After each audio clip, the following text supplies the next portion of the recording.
warahmatullahi wabarakatuh. Innal hamdalillah nahmaduhu wa nasta'inuhu wa nastaghfiruh wa na'udzu billahi min shururi anfusina wa min sayyiati a'malina. May yahdihillahu fala mudilla lahu wa may yudlil fala hadiya lahu. Asyhadu an la ilaha illallah wahdahu la syarika lahu wa asyhadu anna Muhammadan abduhu wa rasuluhu la nabiyya ba'dahu. Wassalatu wassalamu ala asyrafil anbiya'i wal mursalin nabiyina Muhammadin wa ala alihi wa sahbihi ajma'in. Amma ba'd.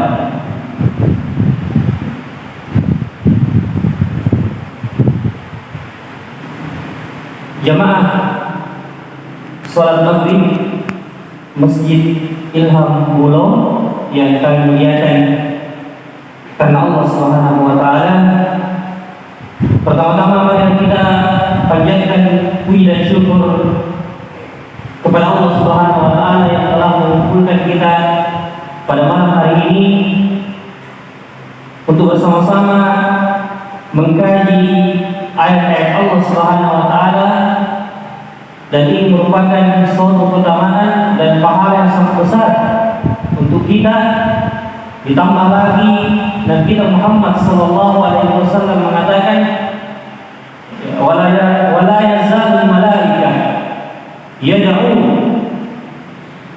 malaikat akan senantiasa mendoakan orang-orang yang menunggu antara waktu sholat yang satu dengan waktu sholat yang lain.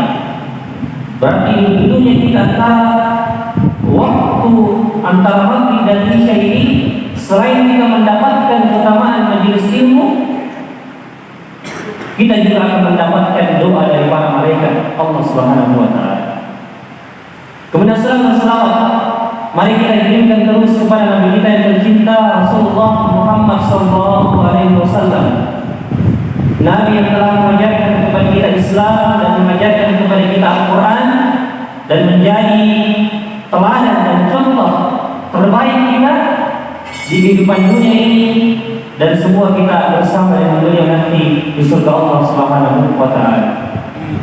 Jemaah Masjid Ilham Bulo yang kami muliakan, pertama-tama kami berterima kasih kepada panitia masjid dan pengurus masjid yang telah memberikan kesempatan kepada kami untuk bersilaturahim pada jemaah sekalian, dan juga terima kasih kami yang banyak kepada ikhwah saf yang telah menjadi sponsor kegiatan kita pada malam hari ini. Semoga Allah Subhanahu wa taala menjadikan pemberat timbangan kebaikan bagi ikhwah sekalian di hari kiamat nanti insyaallah. Baiklah jemaah sekalian, pada kesempatan kali ini kita akan membahas satu surah di dalam Al-Qur'an yang terdapat di dalam juz Amma, yang tentunya kita semua sudah, saya yakin sudah menghafalkannya semua. Mulai dari anak-anak kita sampai kita orang tua, kita sudah menghafalkan dari dulu surah yang mulia ini. Karena surah-surah yang ada di juz 30 merupakan surah-surah yang Nabi SAW mengatakan di dalamnya wa fuddiltu bil mufassal, aku telah dimuliakan dengan surah-surah mufassal. Apakah surah-surah mufassal itu? Surah-surah mufassal itu adalah surah-surah yang terletak di juz-juz terakhir, khususnya di juz 27, 28, 29 dan 30. Dan di dalam surah-surah ini berisikan tentang bagaimana gambaran hari kiamat yang Allah Subhanahu wa taala gambarkan kepada manusia.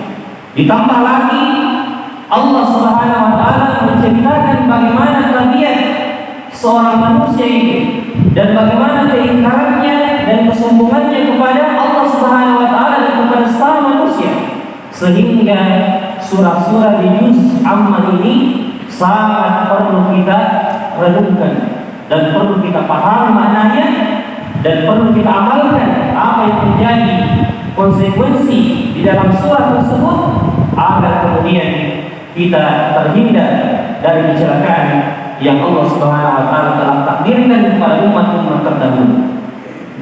Maka pembahasan kita pada malam hari ini adalah salah satu surah yang terdapat dalam juz Amma, yaitu Ya wailun likulli humazatin lumazah.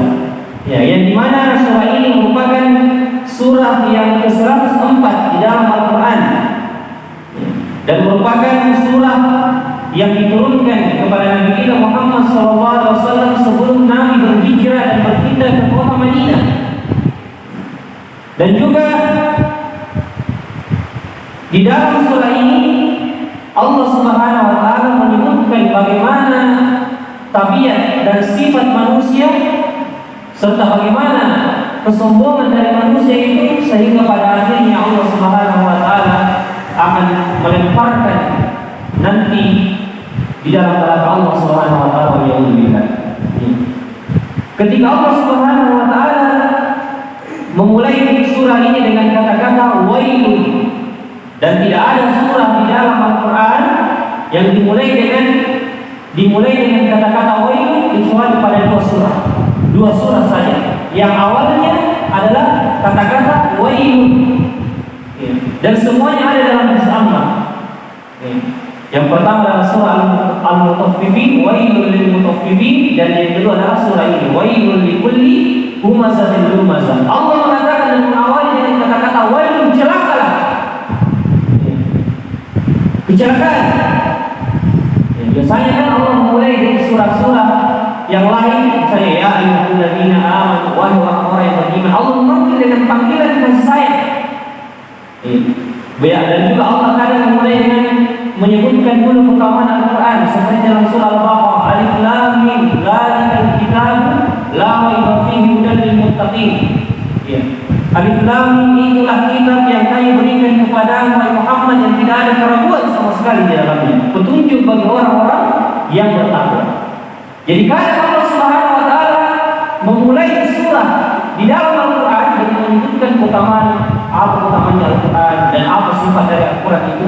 Tapi surah ini pertama kali kata-kata yang Allah katakan wailun, kecelakaan. Subhanallah. Berarti perlu perhatian khusus bagaimana sehingga Allah memulai surah ini dengan kata-kata mengancam wailun, kecelakaan. Dan sebagian ulama tafsir menyebutkan bahwasanya di antara makna wailun di dalam bahasa Arab, pertama yang paling terkenal yaitu maknanya kecelakaan, dan yang kedua maknanya wailun, lembah di neraka Jahannam. Walhamdulillah. Maka Allah Subhanahu wa taala memulai atau menyebutkan dua surah di dalam Al-Quran yang kata-katanya berawalkan wailun, celaka. Pertama wailun lil mutaffifin, kecelakaanlah bagi orang-orang yang curang, yang mengurangi timbangan. Ketika dia menjual, dia mengurangi timbangannya tidak sesuai dengan kadar timbangan yang dibeli oleh seseorang, dia mengurangi kadar timbangan tersebut sehingga dia berbuat curang, maka Allah mengatakan kecelakaanlah bagi mereka. Yang kedua, di surah ini Allah mengatakan wailun, kecelakaanlah bagi siapa? Likulli humazatin lumazah, yang orang-orang yang menjadi atau orang-orang yang mencela dan mengumpat, menyebarkan aib manusia atau kekurangan manusia. Yang pertama wailul lil mutaffifin, berkaitan dengan kadar timbangan dan harta seseorang. Yang kedua berhubungan dengan harga diri seseorang. Wailul likulli humazatin lumazah. Dan coba kita lihat dua surah ini diawali dengan kata-kata kecelakaanlah, dan semuanya berhubungan dengan hak manusia. Berarti hak manusia sangat dimuliakan di sisi Allah Subhanahu wa taala.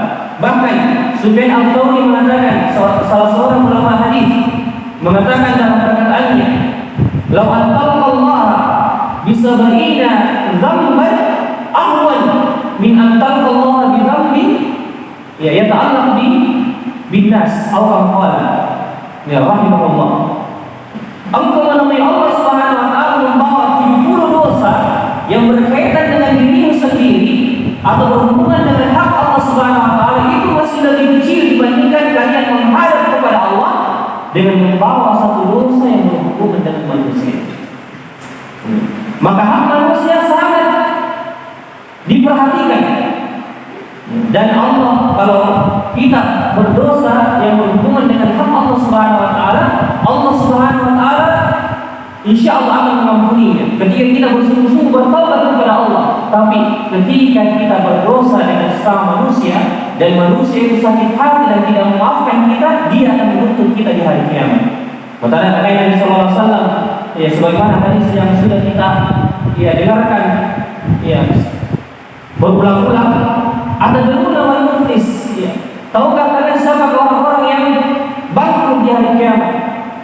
Maka para sahabat mengatakan, ya Rasulullah, orang yang bangkrut itu orang yang banyak itu hartanya, tapi lama-kelamaan habis, sedikit demi sedikit habis, sehingga tidak ada lagi sama sekali hartanya. Tapi Nabi mengatakan hakikat seorang yang muflis, yang celaka, yang bangkrut di hari kiamat, mereka yang datang membawa pahala salatnya, mereka yang datang membawa pahala puasanya, pahala hajinya, pahala sedekahnya. Namun di samping itu, dia suka menyebarkan aib dan kekurangan orang lain.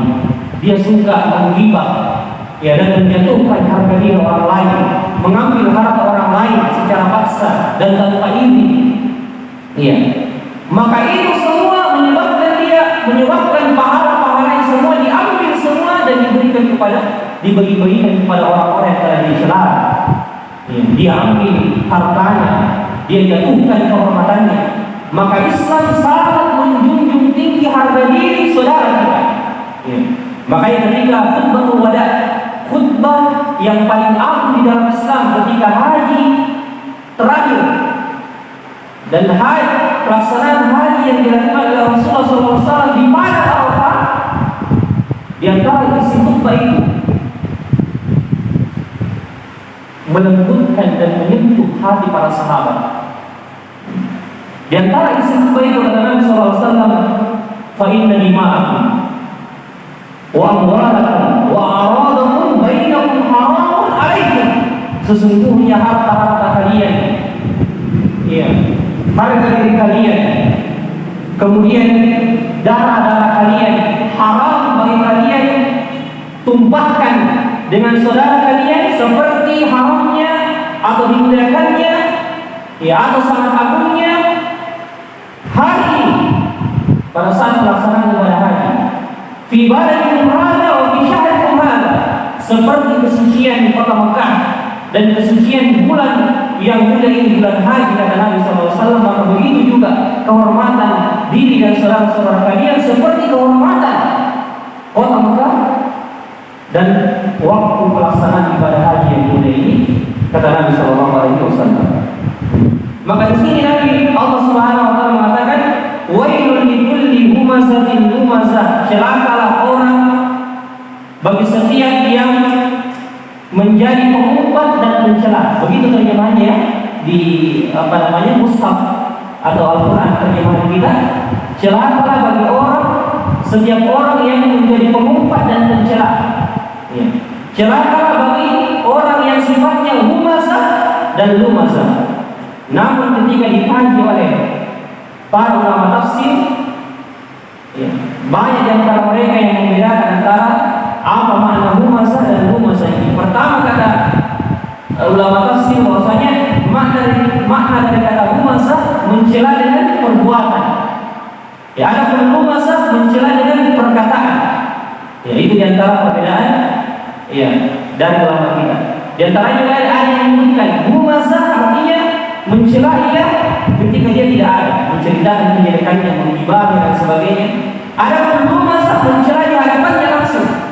Ini di antara perbedaan. Tapi pendapat yang paling terkenal di kalangan para ulama adalah yang pertama tadi. Humazah mencelanya dengan perbuatan, dengan isyarat mata, isyarat tangan, atau lirikan mata. Itu semua termasuk dari orang-orang yang celaka.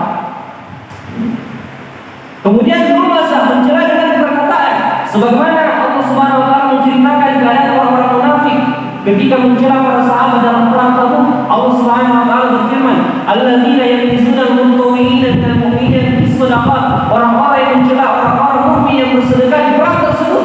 Orang-orang munafik mengatakan, ada sahabat yang tampil menyumbangkan beberapa butir kurma saja, Maka orang-orang munafik mengatakan, apa itu sedekahnya? Tidak ada gunanya, ya, tidak ada manfaatnya. Sedikit sekali dia sedekahkan. Ya. Ada jika orang datang membawa atau sahabat datang membawa sedekah yang banyak, seperti Utsman bin Affan ketika menyumbangkan 300 ekor unta pada perang Tabuk tersebut dan 900 ekor kuda. Ya, subhanallah.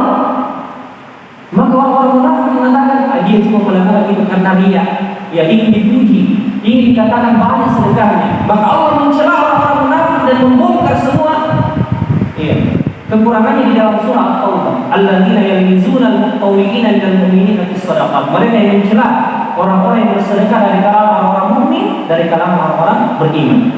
Ya. Maka kecelakaan bagi orang-orang yang seperti ini, dan semuanya kembali pada hal menjatuhkan kehormatan dari saudara kita. Ya, menjatuhkan kehormatan dari saudara kita. Dan itu semua tentunya berawal dari sebuah benih-benih kesombongan yang tumbuh di dalam diri seseorang.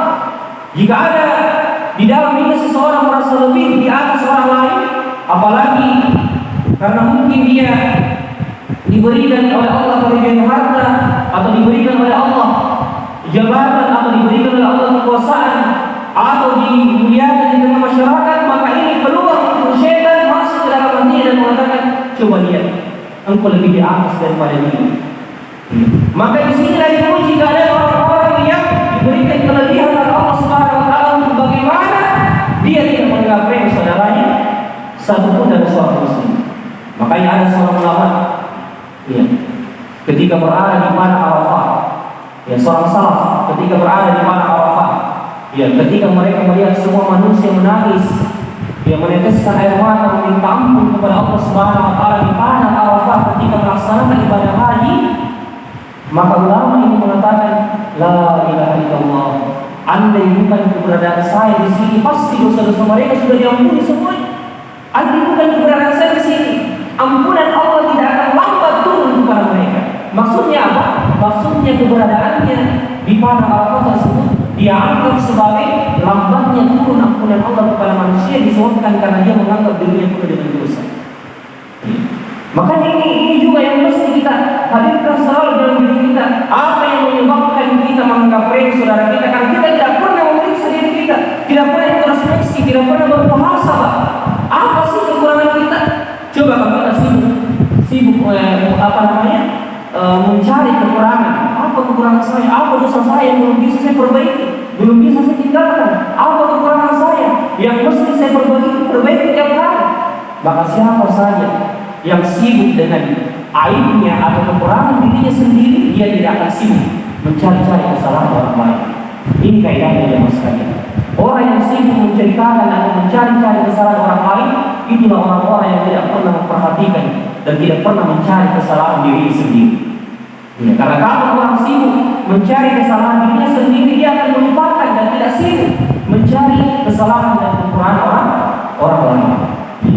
Makanya ketika Hasan Al-Basri, Imam Hasan Al-Basri rahimahullah, ia pernah mengatakan perkataan yang sangat indah. Dia mengatakan, jika aku keluar dari rumahku, jika aku melihat orang yang lebih tua daripada saya mengatakan dalam hati saya, orang tua ini lebih baik daripada saya. Mengapa bisa demikian? Kata Hasan Al-Basri, karena orang tua ini lebih dulu lahir di dunia ini dan lebih banyak melakukan amalan kebaikan daripada saya, maka dia lebih baik daripada saya. Adapun jika dia melihat orang yang lebih muda darinya, atau anak kecil atau anak muda, dia lihat lewat di hadapannya, Imam Hasan Al-Basri juga mengatakan anak muda ini juga lebih baik daripada saya. Kenapa bisa demikian? Karena saya belum terlahir di dunia dan saya lebih duluan berbuat dosa, dan dia masih sedikit dosanya, maka dia lebih baik daripada saya. Karena saya lebih banyak dosa saya dibandingkan anak muda ini. Karena saya duluan terlahir di dunia. Maksud subhanallah, kalau perasaan kita sudah seperti ini ya mas sekalian, maka saya ini tidak ada celah untuk syaitan masuk ke dalam hati kita untuk membisikkan bahwasanya engkau lebih baik daripada saudara. Ya, karena benih-benih kesombongan itu muncul disebabkan karena awalnya kita merasa lebih dari orang lain. merasa lebih dari orang lain, apalagi dia diberikan kelebihan oleh Allah Subhanahu wa taala dari segi ilmu, dari segi harta, dari segi jabatan dan sebagainya, maka ya di sini lagi uji keimanan kita di hadapan Allah Subhanahu wa taala. Maka Allah mengatakan wailul likulli humazatil humazah. Kemudian Allah menjelaskan sifat dari manusia itu, alladzi jama'a malan wa addada, orang yang mengumpulkan harta dan menghitung-hitungnya. Ini di antara sifat orang yang suka mencela tersebut.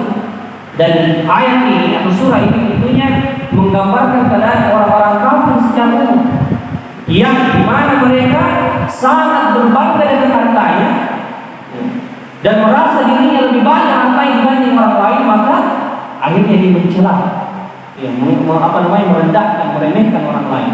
Karena banyaknya harta memberikan peluang untuk syaitan membisikkan di dalam hati kita agar kemudian kita merasa lebih dan di atas daripada orang lain, dan akhirnya boleh jadi menurut kita dia terjatuh pada dosa menghibah dan menganggap remeh orang lain tersebut. Alladzi jama'a malahu wa addada, yang mengumpulkan harta dan menghitung-hitungnya. Dan ini di antara tabiat manusia yang paling buruk kata Allah. Ketika mereka mengumpulkan harta, dia merasa bahwasanya harta itu akan mengekal, menjadikan dia kekal di dunia. Alladzi jama'a malahu wa addada, berarti kata orang kita ketika Allah mengatakan yang mengumpulkan harta dan menghitung-hitungnya, berarti dia sangat cinta kepada hartanya. Karena dia apa? Ketika dia berpisah dengan hartanya, dia selalu gelisah, berapa sisanya itu hartanya, sudah berapa pengeluaran, sudah berapa pemasukan, selalu dia gelisah. Dimanapun dia berada, dia selalu menghitung hartanya tersebut. Ketika berpisah dengan hartanya, dia selalu gelisah untuk kembali dan menghitung kembali hartanya tersebut. Dan ulama kita mengatakan alladzi jama'a malan wa addada, yang mengumpulkan hartanya dan menghitung-hitungnya, berarti orang yang seperti ini sangat gelisah jika hartanya berkurang dan juga diambil oleh orang lain. Makanya gelisah sekali. Berapa dia bangun rumah tidak tenang-tenang nantinya, disebabkan karena apa? Dia takut kalau hartanya berkurang. Makanya dia terus mengejar harta tersebut sampai kemudian Allah mengatakan alhaakumut takatsur hatta zurtumul maqabir, bermegah-megahan. Dan kalian berlomba-lomba untuk memperbanyak harta, jabatan dan keturunan kalian hatta zurtumul maqabir, sampai kalian masuk ke dalam kubur. Nanti dia dimasukkan ke dalam tanah dan dimasukkan tanah ke dalam mulutnya, baru kemudian dia berhenti dari bermegah-megah dan mengumpulkan harta tersebut. Dan kemudian ulama kita mengatakan alladzi jama'a malan wa addada, yang mengumpulkan harta dan menghitung-hitungnya, berarti orang yang sangat cinta kepada hartanya dan menghitung-hitung harta tersebut, dia pasti bakhil dan pelit, tidak mau menyumbangkan dan bersedekah dengan hartanya. Makanya Allah Subhanahu wa taala mengancam orang-orang yang tidak mau mengeluarkan zakat, alladzina yaknizunal fiddata, di dalam surah Taubah itu, orang-orang yang mengumpulkan hartanya kemudian tidak mau mengeluarkan zakat, Allah akan menjadikan hartanya itu sebagai setrika di hari kiamat, kemudian disetrika jidat dan punggungnya untuk sebagai menjadi pelajaran bagi mereka, karena mereka telah dilalaikan pada hartanya. Dan betapa banyak di dalam Al-Quran disebutkan orang-orang yang diberikan kelebihan harta, semuanya gagal dalam ujian tersebut, gagal dan dimasukkan ke dalam orang-orang yang rugi dan di dalam neraka Allah Subhanahu wa taala. Makanya barang siapa yang diberikan kelebihan harta, kemudian dia diberikan taufik dan dimudahkan untuk bersedekah, maka dia adalah termasuk orang-orang yang beruntung. Termasuk orang yang beruntung. Karena banyak di dalam Al-Quran orang-orang yang disebutkan oleh Allah Subhanahu wa taala yang diuji dengan harta tapi gagal menghadapi ujian tersebut, hanya sebagian kecil saja yang berhasil melewati ujian harta tersebut, seperti Nabi Sulaiman, anaknya juga Nabi Daud alaihissalam, atau bapaknya Nabi Daud alaihissalam, diberikan kerajaan, namun kerajaan dan kekuasaannya serta hartanya menjadikan dia bersyukur kepada Allah dan tidak sombong dengan harta tersebut. Tapi betapa banyak di dalam Al-Quran tokoh-tokoh dan orang-orang yang diberikan kelebihan harta, namun hartanya membuat dia tertipu dan kemudian memasukkan dia ke dalam golongan orang-orang yang rugi dan ya dimasukkan ke dalam neraka Allah Subhanahu wa taala di hari kiamat. Seperti apa contohnya? Korun. Ya, orang di zaman sepupu dari Nabi Musa alaihissalam ketika diberikan oleh Allah Subhanahu wa taala berlian harta, bahkan disebutkan dalam riwayat kunci gudangnya saya itu korun, ya harus dibawa oleh beberapa orang atau puluhan orang baru kunci gudangnya. Bagaimana dengan hartanya? Subhanallah. Ya. Tapi ketika Allah memberikan berlian harta tersebut, dia mengatakan dengan bangganya di hadapan manusia, innama utitu ala ilmin indi, harta yang saya dapatkan ini itu karena ilmuku, karena kepintaranku, karena usahaku. Dia tidak mengembalikan itu kepada Allah Subhanahu wa taala. Akhirnya Allah menenggelamkan dia bersama harta di dalam tanah. Walhamdulillah. Begitupun siapa? Ya, kisah pemilik dua kebun di dalam surah Al-Kahfi yang kita baca setiap Jumat.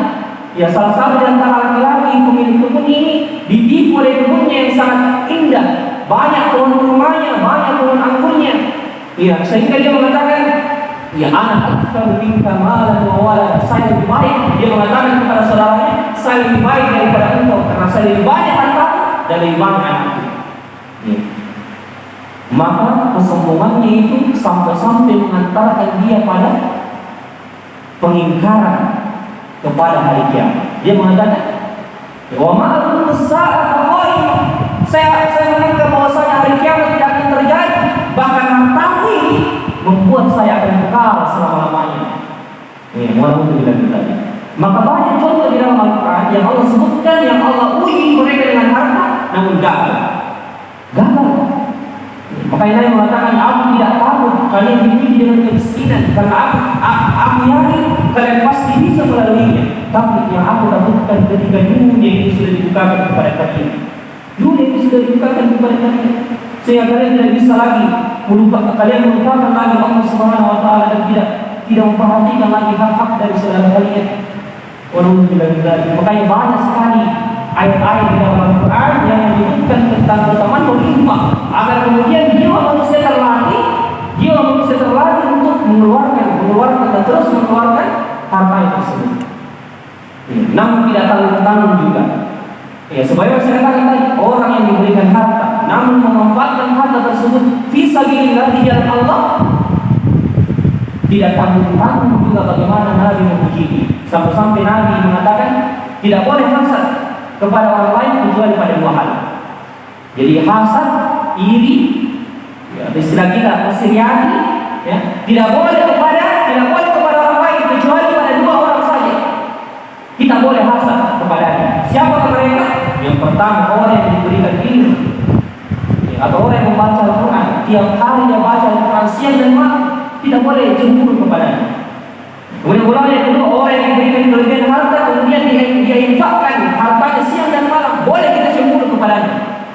Ya, boleh kita ini dan cemburu kepadanya. Selain pada dua orang ini tidak diperbolehkan. Ya, subhanallah. Ini merupakan ya suatu kelebihan. Makanya yang sekalian dikatakan oleh Allah Subhanahu wa taala, orang-orang yang betul-betul diberikan kelebihan harta, sekali lagi diberikan kelebihan harta, kemudian dia memanfaatkan betul, maka itulah orang-orang yang mendapatkan rahmat dan taufik dari Allah Subhanahu wa taala. Alladzi jama'a malahu wa addada. Ya, yang kemudian membuat dia ketika dia menghitung harta tersebut, ya, dan ketika dia sudah menganggap hartanya sudah banyak, sampai dia mengatakan yahsabu anna malahu akhlana, sampai dia mengira bahwasanya hartanya membuat dia kekal di dunia, tidak akan mati. Dia menganggap semakin banyak hartanya semakin panjang umurnya. Ya, padahal tidak ada sama sekali hubungannya orang bertambah hartanya, ya, lalu bertambah juga umurnya. Mungkin kalau sedekah, kalau dia bersedekah baru mungkin Allah, ya, berikan keberkahan dalam hartanya. Tapi kalau dia menyangka bahwa saya bertambah saja harta kemudian bertambah juga umur, maka inilah orang yang sangat tertipu di dunia karena fitnah dari harta tersebut. Yahsabu anna malahu akhlada. Iya. Kemudian Allah mengatakan, kalla, sekali-kali tidak. Ketika dia sudah menyangka bahwa saya hartanya sudah menjadikan dia kekal di dalam dunia ini, maka Allah mengatakan sekali-kali tidak. La yumbazanna fil hutamah, maka dia akan dilemparkan ke dalam neraka hutamah. Ke dalam neraka al-hutamah. Banyak nama-nama atau jenis neraka Allah Subhanahu wa taala, salah satunya adalah ya neraka hutamah, neraka al-hutamah. Dan sebelum kita sebutkan apa ciri dari neraka hutamah ini, terlebih dahulu kita perhatikan kalimat dari ayat ini. Allah mengatakan sekali-kali tidak, la yumbazanna, mereka akan dilemparkan. Coba perhatikan, Allah tidak mengatakan mereka akan dimasukkan, tapi Allah mengatakan dilemparkan sebagai bentuk penghinaan kepada mereka dan ancaman yang sangat keras bagi siapa saya yang tertipu dengan hal tersebut. Allah tidak mengatakan dimasukkan, tapi dilemparkan sebagai bentuk penghinaan. Supaya hati betul-betul tergoncang bahwasanya tidak sekedar dimasukkan, tapi dilemparkan ke dalam neraka Allah Subhanahu wa taala. Yang kedua, bagaimana Allah menekankan dan mengancam orang-orang yang seperti ini. Allah mengatakan la yumbadanna. Di situ ada huruf lam, la. Berarti sebagian ulama mengatakan kalau ada kata-kata atau huruf lam seperti itu di dalam ayat, boleh jadi ada sumpah di situ. Jadi seakan-akan Allah mengatakan kalla wallahi la yumbadanna. Sekali-kali tidak, demi Allah mereka pasti dilemparkan ke dalam neraka Allah Subhanahu wa taala. Dan pakai nun taukid, huruf nun di situ dengan tanda tasdid. Itu menekankan juga. Dinamakan dalam bahasa Arab nun taukid. Nun, huruf nun yang bentuknya penegasan. Betul-betul akan dilemparkan ke dalam neraka Allah Subhanahu wa taala. Ya, kalla la yumbadanna fil hutamah. Maka setelah itu Allah mengatakan wa ma adraka mal hutamah. Kalau ada kata-kata di dalam Al-Quran, wa ma adraka, berarti sesuatu yang disebutkan itu sesuatu yang diagungkan oleh Allah, dimuliakan dan perlu diperhatikan. Ya, sebagaimana Allah mengatakan inna anzalnahu fi lailatul qadar. Ya, sesungguhnya Al-Quran ini diturunkan pada malam Lailatul Qadar.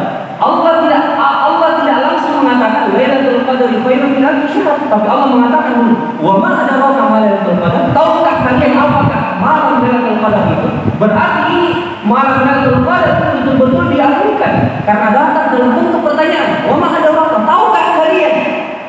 Allah sangat menekankan hal ini. Bahwasanya perhatikan baik-baik wahai manusia.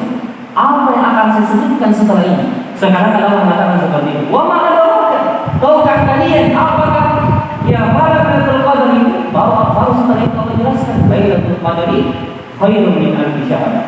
Malam Lailatul Qadar itu lebih baik daripada 1000 bulan. Sama dengan ayat ini. Ketika Allah mengatakan kalla la yumbazanna fil hutamah wa ma adraka mal hutamah. Tahukah kalian apakah neraka hutamah itu? Sebagian ulama menjelaskan bahwasanya dinamakan dengan hutamah karena tahtimul qulub atau tahtimul jasad. Dinamakan dengan neraka hutamah karena dia adalah neraka yang ketika dilemparkan manusia ke dalamnya betul-betul menghancurkan dengan sehancur-hancurnya itu manusia tersebut. Ya. Dan Ustaz Firanda Habibullah telah menjelaskan bahwasanya Allah Subhanahu wa taala mengatakan atau dinamakan dengan neraka hutamah itu karena dari kata-kata at-tahtim. Ya.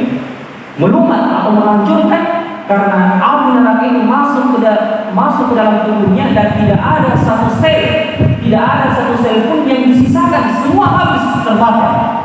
Jamaah makin rahmatullah. Makanya dinamakan hutamah karena betul-betul menghancurkan sampai ke dalam ke akar-akarnya organ tubuh tersebut. Nauzubillah. Wa ma adraka mal hutamah. Allah mengatakan narullahil muqaddah, yaitu api yang dinyalakan oleh Allah Subhanahu wa taala. Di sini coba kita lihat Allah mengatakan narullah, api Allah. Dan semua sesuatu yang disandarkan dengan lafaz Allah, lafzul jalalah Allah, berarti sesuatu itu juga sangat betul-betul agung dan mulia di sisi Allah. Seperti kalau Allah mengatakan Baitullah, rumah Allah. Seperti mukjizat yang diberikan kepada Nabi Soleh, unta. Allah mengatakan naqatullah, unta Allah.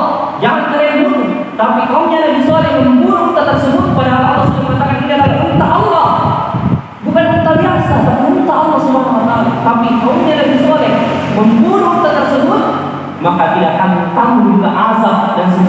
menimpa mereka? Ya apa? Datang petir yang menghancurkan tubuh-tubuh mereka. Ya. Atau suara yang sangat keras, ya, yang menghancurkan tubuh-tubuh mereka. Maka ketika Allah menyandarkan sesuatu dengan lafaz Allah, berarti sesuatu itu sangat, ya, diagungkan oleh Allah. Nah, Allah, api Allah, ya, yang dinyalakan. Maka Nabi SAW mengatakan neraka itu sudah ada, ya, sudah diciptakan. Maka neraka itu 1000 tahun dinyalakan, apinya itu berwarna merah, kemudian dibakar dan dinyalakan lagi 1000 tahun, berubah menjadi warna kuning, kemudian setelah itu dibakar lagi 1000 tahun, dipanaskan lagi 1000 tahun, akhirnya menjadi api yang hitam, pekat dan sangat panas. Maka Nabi SAW mengatakan api kalian di dunia ini, ya, 69 kali panasnya api neraka dibandingkan api kalian di dunia. Alhamdulillah. Ya, alhamdulillah. Ya. Kemudian Allah setelah itu mengatakan allati tanṭaliqu wal afida, yang membakar sampai ke hati. Ya, subhanallah. Dan Imam At-Tahir bin Asyur di dalam tafsirnya At-Tahir wa Tanwir menyebutkan bahwasanya, ya, Allah mengatakan allati tanṭaliqu wal afida, yang membakar sampai ke hati. Api neraka itu ketika membakar jiwa atau membakar jasad manusia tidak sama dengan api dunia. Kalau api dunia ketika membakar jasad, membakar sesuatu, pasti bagian luarnya itu dibakar. Setelah itu baru api itu masuk ke dalam. Jadi kalau ada orang terbakar tubuhnya, ya, di dunia ini, pasti bagian-bagian luarnya itu terbakar kemudian masuk ke dalam jasadnya atau bagian organ dalam di dalam tubuhnya. Ya, seperti juga kalau kita bakar, ya, saat itu, ya, di luarnya itu dipanasi, baru kemudian masuk ke dalam, apinya itu masuk ke dalam, ya, daging tersebut, baru dikatakan masak. Tapi api neraka Allah Subhanahu Wa Taala, kata Syekh Tahir bin Asyur di dalam tafsirnya tersebut, bahwasanya api neraka beda dengan api dunia. Tidak melahap mulai dari bagian luar, tapi langsung luar dalam sekaligus. Ya, tidak tanggung-tanggung, ya, tidak sedikit-sedikit memakan jasad manusia itu atau apa yang dilemparkan ke dalamnya, tapi luar dalam langsung sampai panasnya, ya, sampai kemudian menghancurkan dengan sangat hancur. Ya.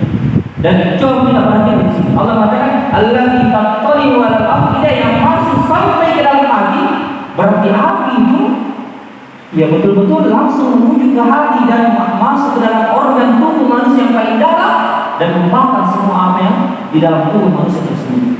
Ya, dan disebutkan penyebutan hati atau jantung di sini secara khusus karena hati atau jantung inilah tempat tumbuhnya benih-benih kesombongan di dalam hati manusia.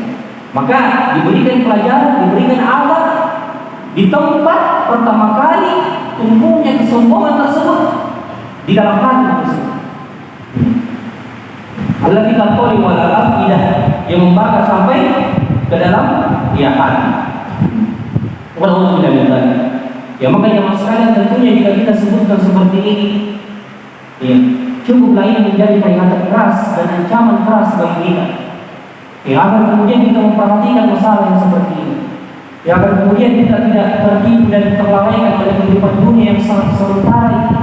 Bagaimana kita betul-betul persiapkan diri kita untuk menghadap kepada Allah Subhanahu Wa Taala, dan betul-betul kita infak, kita persembahkan diri kita untuk berjuang di jalan Allah Subhanahu Wa Taala. Dan sekali lagi, orang yang betul-betul diberikan kelebihan oleh Allah Subhanahu Wa Taala, kemudian dia betul-betul menggunakan kelebihan ini, dan apa saja Allah berikan kelebihan kepadanya, ya, dia tidak punya harta mungkin, tapi dia punya tenaga untuk menyumbangkan di dalam dakwah ini, maka dia pergunakan, maka Allah tidak akan menyia-nyiakan pahalanya, insyaallah.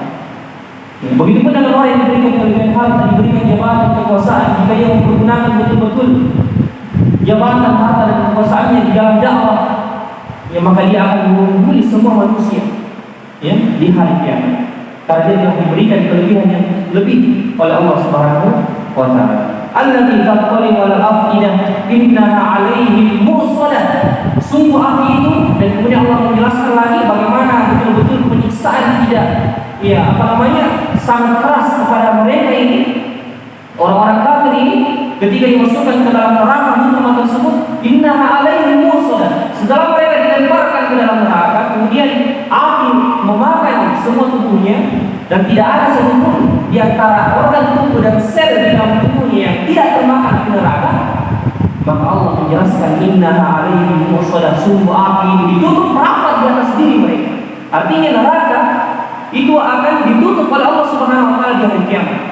Ditutup dengan serapat-rapatnya. Dan ini siksaan yang di atas siksaan lagi. Artinya apa? Siksaan ini betul-betul berlipat ganda. Karena coba kita perhatikan, kalau ada orang disiksa di tempat terbuka, andaikan neraka ini terbuka, misalnya ada pintunya terbuka, maka ada harapan dalam penghuni neraka.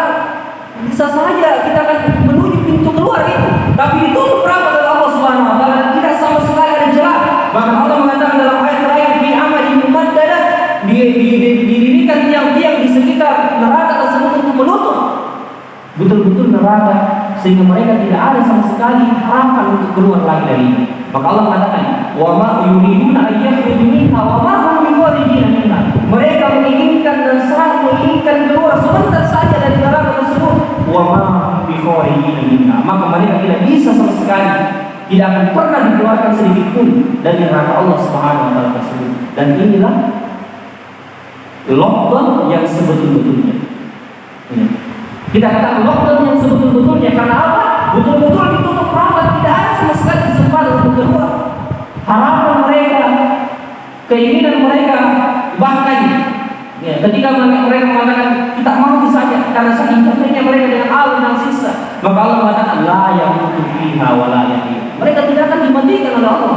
Di hari kiamat kematian itu akan didatangkan dalam bentuk kambing. Kemudian kambing itu disembelih oleh Allah Subhanahu wa taala. Artinya penghuni neraka, penghuni surga tidak akan mati selama-lamanya. Penghuni surga akan menikmati kenikmatan selama-lamanya dan tidak akan mati selama-lamanya. Demikian pun dengan penghuni neraka, dia akan merasakan siksa selama-lamanya. Jika dia mati di atas kekafirannya dan tidak akan pernah dimatikan di dalam neraka tersebut, dan dia akan terus merasakan siksa Allah Subhanahu wa taala. Walhamdulillah. Sudah mengatakan fi amal mumaddadah.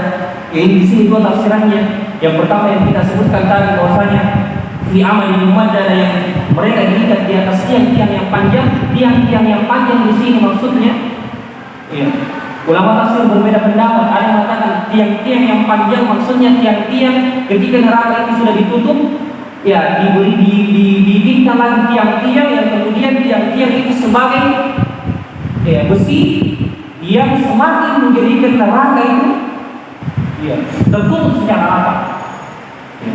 Kemudian tafsir yang kedua, fi amadin mumaddadah, maksudnya mereka berada di atas tiang-tiang, kemudian diikat di atas tiang-tiang tersebut dan api siap memakan jasad-jasad yang durhaka tersebut. Makanya mas sekalian, di antara pelajaran dari surah masa ini, bahwasanya, marilah kita betul-betul memahami hakikat perjalanan rihlah kita yang terakhir, kehidupan akhirat, dan bagaimana kita memahami bahwasanya tempat kita nanti entah di dunia, entah di surga atau di neraka Allah Subhanahu wa taala. Cuma dua pilihan dan tidak ada lagi pilihan yang lain. Dan terserah kita di dunia ini, apa kita betul-betul ingin menjadi pemenang yang melangkahkan kakinya di dalam surga Allah Subhanahu wa taala.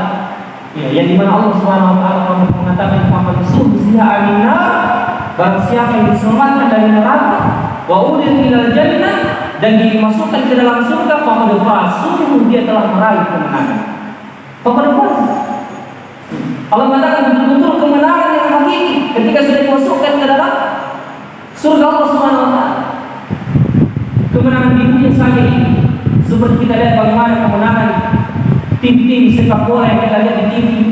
Ketika kita bayangkan ketika final terakhir, kemudian mereka menang di atas lawannya, kemudian mereka mengangkat piala itu seperti ini di hadapan para jutaan orang, begitu bangganya. Lalu bagaimana lagi seorang mukmin ketika dia Allah mengatakan masuklah ke dalam surga dalam keadaan selamat. Assalamualaikum bima sabartum fa ni'mal uqba. Keselamatan bagi kalian atas kesabaran kalian dalam menghadapi ujian di dunia, maka inilah sebaik-baik tempat kembali. Subhanallah wa bihamdihi asyhadu an la ilaha illa anta astaghfiruka wa atubu ilaik. Akhiru da'wana alhamdulillahi rabbil alamin.